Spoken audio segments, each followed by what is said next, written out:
This is a safe general guide for most Toyota Camry generations, which use McPherson struts. That's basically a shock absorber integrated with a coil spring. If your Camry uses separate shocks and springs, the rear procedure is similar, but actually a bit simpler.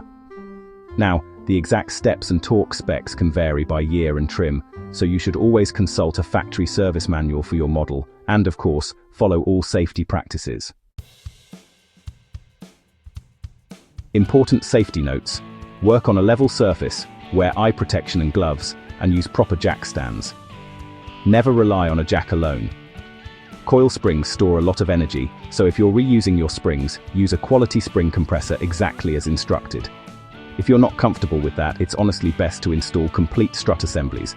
Those are preloaded with the spring and mount, so you can avoid using a compressor altogether. And don't forget, an alignment is required after replacing struts and shocks. Tools and materials you'll need: a floor jack and jack stands plus wheel chocks. You'll want a lug wrench and a breaker bar. Have a socket set and wrenches handy.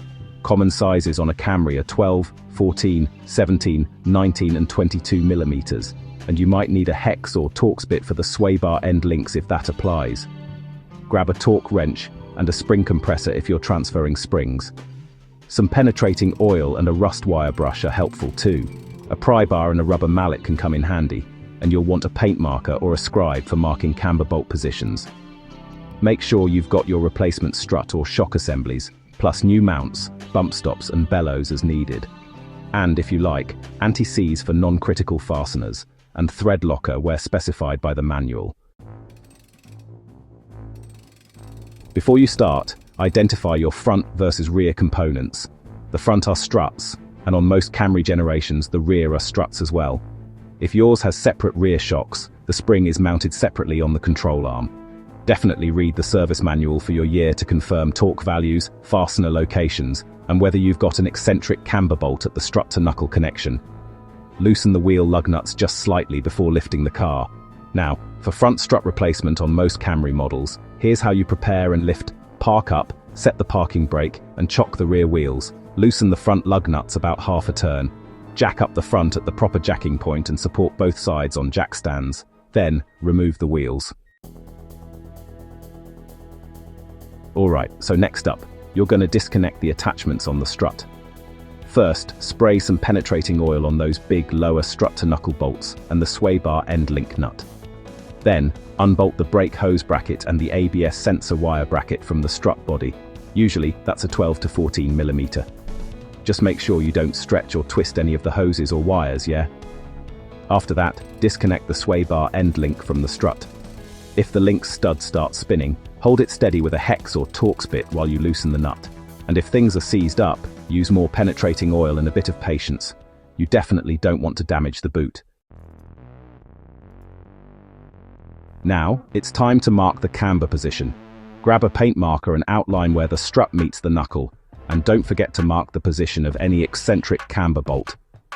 This'll help keep your alignment close enough so you can drive to an alignment shop, no worries. Next, you need to separate the strut from the knuckle. Make sure you support the steering knuckle or hub so you're not putting stress on the axle or brake hose when the bolts come out. Go ahead and remove the two big lower bolts and nuts that clamp the strut to the knuckle. You might need a breaker bar for this bit. Moving on, let's unbolt the upper mount. Pop the bonnet and find the strut tower. You'll see 3 small nuts holding the strut mount to the body. Take those off, but don't touch the big center nut yet if you're reusing the spring. Make sure you support the strut as you remove the last nut, then carefully lower and pull out the whole strut assembly. Right, so, if you're transferring springs and mounts, like with a cartridge-only replacement, you'll want to start by mounting the strut in a bench vise, or just make sure it's secured safely on the floor. Next up, install a spring compressor on opposite sides of the coil and compress it evenly until the spring is loose in its seats. It's really important to double-check the compressor engagement. Seriously, don't skip that bit. Then, remove the center nut on the strut shaft. Just make sure you don't let the shaft spin freely. Use the right tools to hold it steady. Oh, and avoid using an impact unless the manufacturer actually says it's all right. Now lift off the mount and the spring. Take a moment to inspect the bearing mount bump stop and isolators and replace any parts that look worn. When you're ready, install the spring onto the new shock or strut, making sure the end of the coil is seated properly in the spring perch. Pop the mount on, oriented correctly. There's often arrows or an out mark to show direction. Tighten the center nut to the specified torque. Finally, just slowly and evenly release the spring compressor. Now, installing a complete strut assembly is definitely recommended. So, position the new assembly in the tower and hand thread the 3 top nuts. Then, align the lower strut bracket with the steering knuckle. Insert the lower bolts, and if there's an eccentric camber bolt, make sure it's oriented as you marked earlier. Go ahead and hand thread the nuts. Reattach the sway bar end link, brake hose bracket, and the ABS wire bracket too. Next, it's time to torque the fasteners. Tighten and torque the top mount nuts to spec. Then, tighten and torque the lower strut-to-knuckle bolts to spec as well, and use your camber marks as a guide. Make sure you torque the sway bar end link nut and bracket bolts to the correct spec. Now, reinstall the wheel and hand tighten the lug nuts.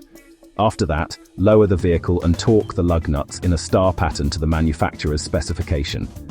Don't forget to repeat the process on the other side. Once you're done, drive gently to a shop for alignment. Rear strut replacement on most Camry models starts with accessing the upper mounts. So, in the trunk or rear interior, you'll need to remove the trim or liners that cover the strut towers. Some generations actually require you to lift the rear seat cushion or backrest just to reach the top nuts. Once you've done that, you'll expose the 3 mount nuts on each side. Next up, you'll want to lift and remove the wheel. First, chock the front wheels, then loosen the rear lug nuts just a bit. Jack up the rear, and support it on stands before taking the wheel off. After that, disconnect any attachments. This means unbolting the brake hose or ABS wire brackets from the strut if they're there, and disconnecting the rear sway bar end link from the strut if it's linked. Now remove the lower strut bolt. Make sure to support the rear hub or control arm while you do this. Take out the large lower strut-to-knuckle or strut-to-arm bolt and nut. Then, move on to the upper mount nuts.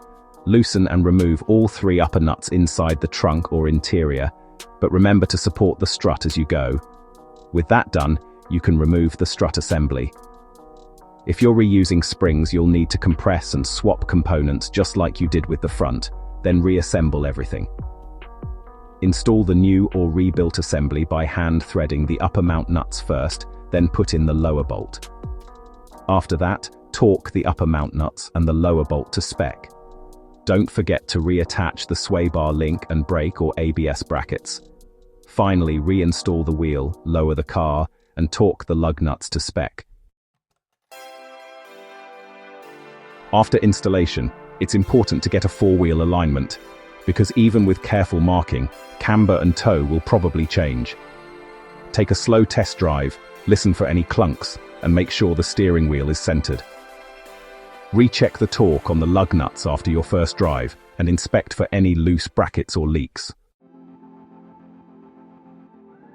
So, common pitfalls and tips. Seized sway bar end links are actually pretty common. If the stud spins, use a hex or Torx in the stud, some penetrating oil, and, honestly, a bit of patience. Replacing the link is often easier if it's really badly corroded. Also, don't allow the drive shafts or axles to overextend. Always support the knuckle when the strut is disconnected. Make sure the spring's tail is seated correctly in the perch, and that the top mount is oriented as you marked it, because misorientation can cause noise and premature wear. Never route brake or ABS lines incorrectly or leave them rubbing against the strut body. And definitely use a torque wrench for all the critical fasteners. Torque values can vary by year, so always check the service manual or a reputable data source for your exact Camry.